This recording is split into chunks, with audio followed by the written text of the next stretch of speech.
Ungjilli i ditës.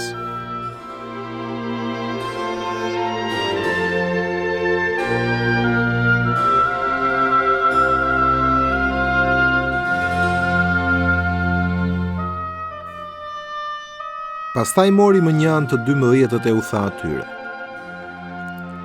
Ja tek po ngjitemi në Jeruzalem dhe do të përmbushen gjithë sa janë shkruar me anë të profetëve për birin e njeriut. Sepse do t'u dorëzohet kombeve e do të pështyet, edhe si ta frushkullojnë, do ta vrasin, dhe të tretën ditë do të ngjallet. Po ata nuk morën vesh asnjë nga këto fjalë. Dhe kjo fjalë ishte e fshehur nga ata dhe nuk i merrnin vesh ato që thuheshin atyre.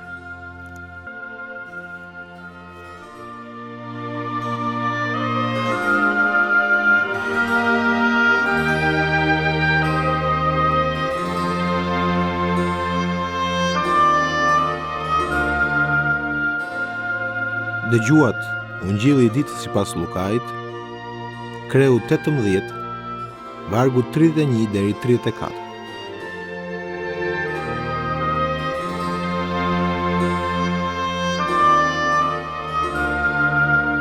Komenti i Ungjillit.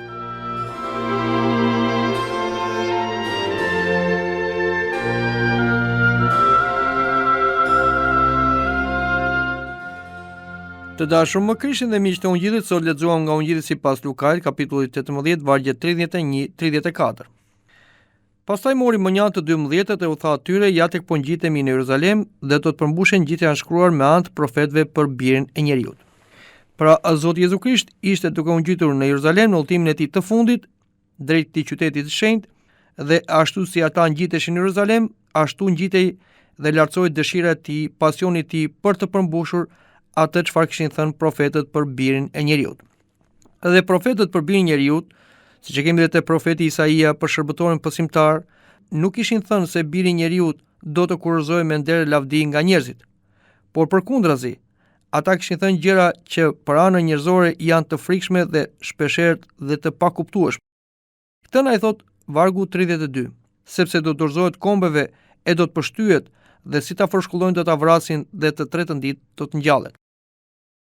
Zoti Jezu Krisht tregoi atyre se ai nuk do të vritej thjesht nga judenjt, pavarësisht se kjo mund të ishte një gjë shumë e arrirë për judenjt, për armiqtë e tij, sepse mund t'i bënë atij një atentat ose dhe mund ta vriste me gur sipas ligjit që kishin judenjt për ata që blasfemonin për Perëndin.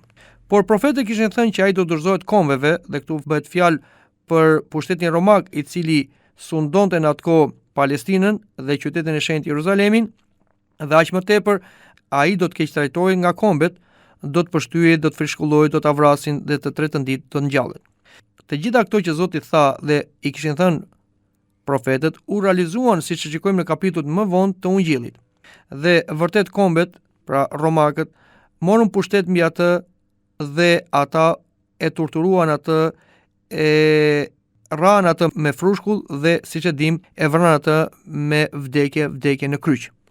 Por nuk ishte vetëm kjo ajo çfarë do ndodhte me personin e tij, sepse dhe në tretën ditë ai do të ngjallet. Pavarësisht se armiqtë e tij do dukeshin fitimtar mbi atë në ato ditë të errta të mundimeve të tij dhe aq më tepër në atë të premte të zezë, kur ai u pa i kryqëzuar, i munduar në kryq, të gjitha gjërat e hidhura dhe të gjithë armiqtë e tij do të raviteshin ose do të largoheshin në të tretën ditë kur ai do ngjallej me lavdi.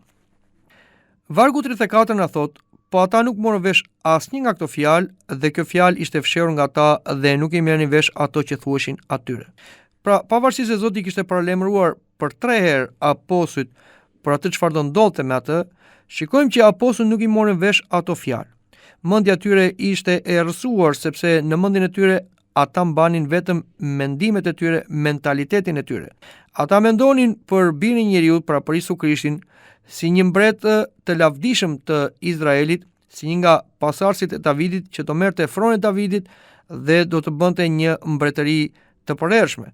Pra, ata mendonin për një shtlirim të përkohshëm, pra shlirimin nga romakët, për shlirimin e popullit të Izraelit dhe kështu për restaurimin, siç thash, të mbretërisë së Davidit. ata nuk e kishin kuptuar misionin e Zotit Krisht, i cili erdhi për të pësuar, për çliruar natyrën njerëzore prej mëkatit. Prandaj dhe këto fjalë ishin të fshehur nga ata. Dhe të dashur më Krishtin, ashtu si apostujt, edhe ne shpeshherë nuk i marrim vesh fjalët që na thot Zoti, të cilat i thot shumë qartë kur lexojmë shkrimin e shenjtë. Sepse shpeshherë ne kemi një tjetër mendim nga ai që ka Zoti dhe një tjetër vizion nga ai që ka Zoti. Dhe kur Zoti na flet për kryqëzim, na flet për Golgotha, na flet për mundim, na flet për falje të armikut, na flet për durim, shpeshherë këto fjalë ne nuk i marrim vesh, sepse fatkeqësisht neve kemi një mendësi të gabuar për personin e tij. Ne shpeshherë atë e mendojmë si një mbret toksor, si një aleat kundër armiqve tanë, e mendojmë si dikush i fuqishëm që mund të na realizojë ato dëshirat tona shpeshherë dhe egoiste, ose që dhe mund na mbrojë dhe mund na japi dhurata sipas kërkesave tona. Nuk është kështu. Jo se Zoti nuk është mbrojtësi ynë, nuk është bamirësi ynë, nuk është shpëtimtari ynë, por është në një tjetër kuptim. Do me thënë që Zoti vërtet i bën të gjitha këto pra që na nevojiten, por qëllimi i Perëndis është që neve të vdesim për mëkatin, të pranojmë të kryqëzojmë pasionet tona dhe sipas shembullit të tij të shkojmë drejt Golgothason, të bashkë vuajmë atë, të bashkë kryqëzohemi me atë, të bashkë vdesim me atë dhe të bashkë ngjallemi me atë për jetën e përjetshme.